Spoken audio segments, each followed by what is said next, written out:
तो हम लोग अब देखते हैं 5 किंगडम्स क्लासिफिकेशन की कुछ मुख्य विशेषताएं, मतलब salient features of 5 kingdom classification. Salient का अर्थ होता है कि मतलब मुख्य, यानी उसका जो मेन फीचर्स होता है। फीचर्स का मतलब क्या, विशेषता। इसका मतलब हो गया, और इंग्लिश में ही मेन, हिंदी में मुख्य। हिंदी इंग्लिश दोनों का नॉलेज होना आपको बहुत जरूरी है। तो आज में देखते हैं 5 किंगडम क्लासिफिकेशन की मुख्य विशेषताएं। तो इसमें पहला किंगडम देखेंगे आज, मोनेरा। मोनेरा कैसे थे आपको बताया था मैंने। इसमें सिर्फ और सिर्फ प्रोकैरियोट्स आते थे, यानी कि इसको हम लोग द किंगडम ऑफ प्रोकैरियोट्स भी बोल सकते हैं। क्लियर है। तो इसका पहला पॉइंट देखते हैं। मोनेरा में प्रोकैरियोटिक जीव आते हैं, इनको जीव जगत का सबसे आदिम रूप माना जाता है। मीन्स क्या हो गया, ये जो मोनेरा किंगडम है इसमें कौन से जीव आते हैं, प्रोकैरियोटिक जीव आते हैं।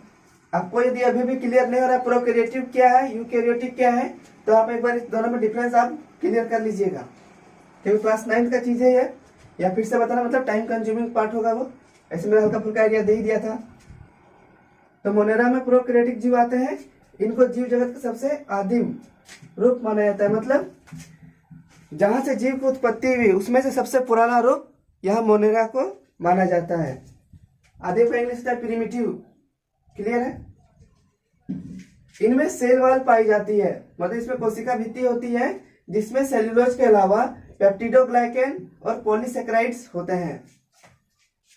इसमें क्या होती है, सेल वॉल होती है, उसमें सेल्यूलोज तो मिलती ही है, साथ के साथ पेप्टिडोग्लाइकेन और पॉलीसेकेराइड्स भी मिलते हैं। क्लियर है। नेक्स्ट देखते हैं।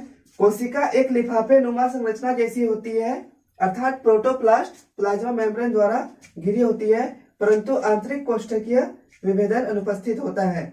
मीन्स क्या हो गया, यदि मेरा ये सेल है, प्रोकैरियोटिक सेल है, और यदि इसमें कोई ऑर्गेनेल्स है तो उसके ऊपर क्या है, कोई भी मेम्ब्रेन नहीं है, मतलब कोई झिल्ली से वो घिरा हुआ नहीं है।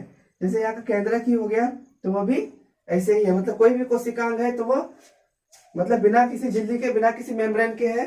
तो जब हम इसको इमेजिन कीजिए आप, जब इसको कट करेंगे हम, तो मुझे कैसा लगेगा। मान लीजिए सपोज कट किए हम, जब हम इसका 3D इमेज देखेंगे,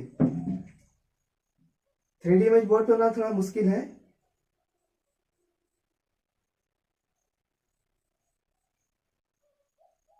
मान लिया ऐसा कटा, तो ये मान लिया केंद्रक का आधा भाग दिख रहा है, इसका आधा भाग दिख रहा है। मतलब क्या है कि मान लिया ये कोशिका का झिल्ली था, बीच में केंद्रक था ये, ठीक है। जब हम काटेंगे इसको तो 3D में कैसा दिखेगा, इस टाइप से। तो यहाँ पे कैसा दिख रहा है मुझे कि यह एक कैसा है, एक लिफाफे नुमा समझता, मतलब एक स्तर का है, एक स्तर का कवरिंग है इसमें, एक लेवल का एक परत है इसमें। तो इसी को बोला गया है कि एक लिफाफे नुमा संरचना होती है। मतलब कैसे होती है, वो लिफाफे के अंदर कैसे वो सामान भर देते हैं, उसी तरह इस कोशिका के अंदर में कोशिकांग वहां पे अंदर डले रहते हैं। क्लियर है। प्रोटोप्लास्ट यानी जीव द्रव्य प्लाज्मा मेम्ब्रेन द्वारा घिरी रहती है, परंतु आंतरिक के कोष्ठकीय विभेदन अनुपस्थित होता है। इसका क्या मतलब हो गया, आपको पहला तो क्लियर हो गया कि कोशिका कैसी होती है, एक लिफाफे नुमा संरचना जैसी होती है, और उसमें प्रोटोप्लास्ट यानी उसका जीव द्रव्य जो है वो प्लाज्मा मेम्ब्रेन द्वारा घिरा हुआ रहता है, परंतु आंतरिक कोष्ठकीय विभेदन अनुपस्थित होता है। ऐसा क्यों, क्योंकि देख लो, यदि कोशिका है उसमें अंदर कोई कोशिकांग है, मध्य केंद्रक है, इस पे झिल्ली नहीं है, गोल्जी बॉडी है, उस पे भी झिल्ली नहीं है, तो क्या होगा, हमारा कैसा दिखेगा, ये सारे इसी में फैले हुए दिखेंगे। मतलब किसी का चैम्बर नहीं दिखेगा स्पेशल कि यहाँ पे केंद्रक रहेगा, यहाँ पे गोल्जी बॉडी रहेगा, सब कुछ नहीं दिखेगा। वह प्रोटोप्लाज्म में कैसा दिखेगा, तैरता हुआ दिखेगा। तो इसका मतलब क्या हो गया कि वहां पे हमको कोष्ठकीय विभेदन यानी कि घर घर बना हुआ हमको नजर नहीं आएगा, जो आएगा सब एक ही में तैरता हुआ नजर आएगा। क्लियर है। अब लास्ट नहीं बोलेंगे इसको। नंबर 4 पॉइंट, आनुवांशिक सामग्री केंद्रक में संगठित नहीं होती है। मतलब क्या हो गया कि मोनेरा में जो है आनुवांशिक सामग्री कैसी होती है, वो जीव द्रव्य में ही वो तैरती हुई मिल जाएगी आपको। क्लियर है। मतलब उसके लिए कोई स्पेशल वहां पे स्ट्रक्चर नहीं होगा कि हम उसको पैक करके वहां पे रखे हैं, क्योंकि इसमें क्या है, सिर्फ और सिर्फ एक ही झिल्ली पाई जा रही है, प्लाज्मा मेम्ब्रेन। क्लियर है? तो बढ़ते हैं नेक्स्ट पॉइंट की ओर। अब जो मोनेरा में जो डीएनए पाई जाती है वो कैसी होती है, नग्न होती है। मीन्स उस पर कोई कवरिंग नहीं रहता है, मतलब कोई झिल्ली वगैरह ऐसा कोई चीज से घिरावन नहीं होता है। अर्थात मतलब क्या हो गया, यह हिस्टोन प्रोटीन से जुड़ी हुई नहीं होती है। क्लियर है? डीएनए नग्न का मतलब क्या हो गया कि वो हिस्टोन प्रोटीन से नहीं जुड़ा हुआ होता है। क्लियर है? तो डीएनए कैसा है, डीएनए साइटोप्लाज्म जो हम लोग कोशिका द्रव्य है उसके अंदर कुंडलित होता है और इसे न्यूक्लियर या न्यूक्लियर बॉडी कहा जाता है। मीन्स ये कोशिका हो गया, उसमें कोशिका द्रव्य हो गया, उसमें यह जो डीएनए है या जो भी है वो इस पे कैसा है, वो कुंडलित होता है और इसको क्या बोला जाता है, न्यूक्लियर या न्यूक्लियर बॉडी कहा जाता है। क्लियर है? अब नेक्स्ट पॉइंट देखते हैं।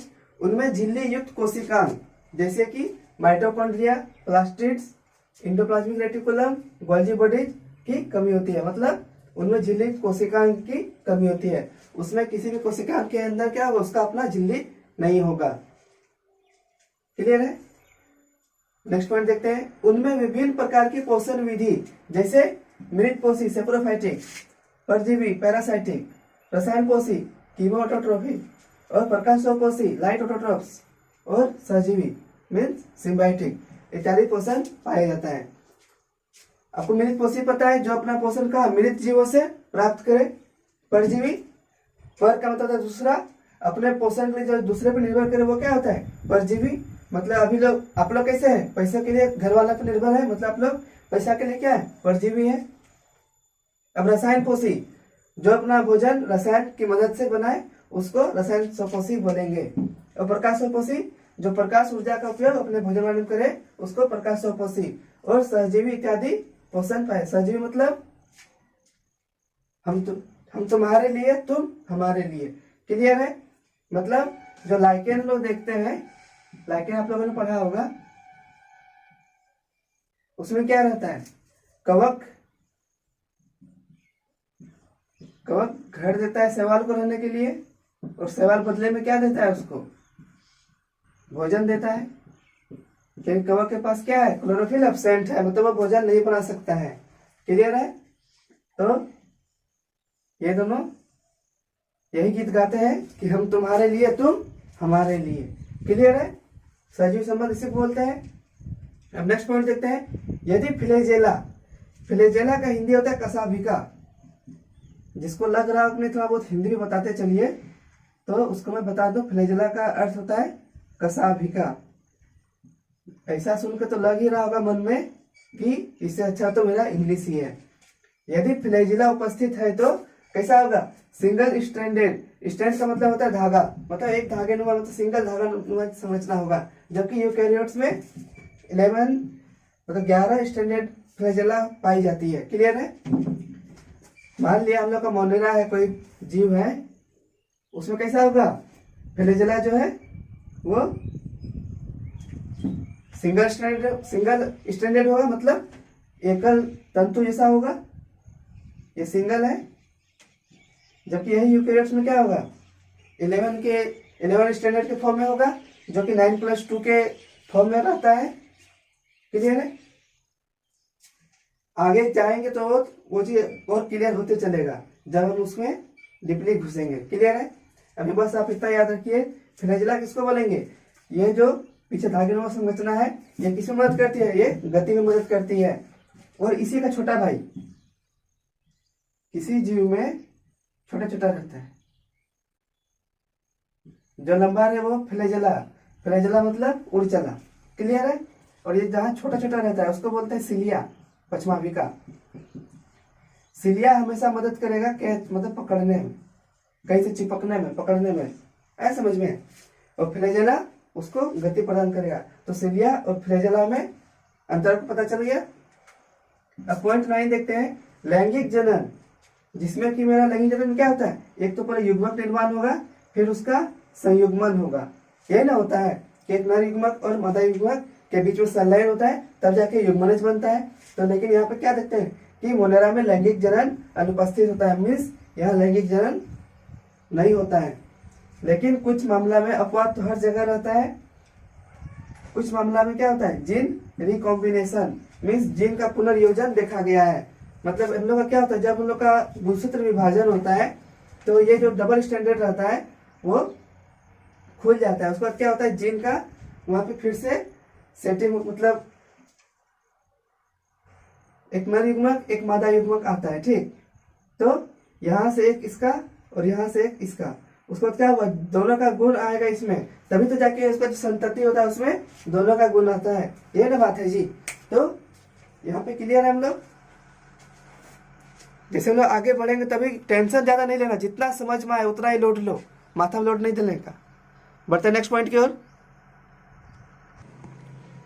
अब देखते हैं कि कुछ मोनेराज में क्या होता है, मतलब मोनेरा का कुछ ऐसा सदस्य है जिसमें कि वायुमंडलीय नाइट्रोजन को भूमि में स्थिरीकरण करने की क्षमता होती है। मीन्स क्या करता है वो, जो हमारा सॉइल यानी मिट्टी है उसमें नाइट्रोजन फिक्सेशन करता है, नाइट्रोजन स्थिरीकरण। आपने पढ़ा होगा कि दलहनी पौधे हम लोग क्यों लगाते हैं, क्योंकि लेग्यूम पार्थियम में क्या होता है, जड़ में एक बैक्टीरिया होता है, क्या नाम है उसका, इसको याद है, राइबोसोम। तो उसमें क्या करता है वो, नाइट्रोजन फिक्सेशन का कार्य करता है। क्लियर है।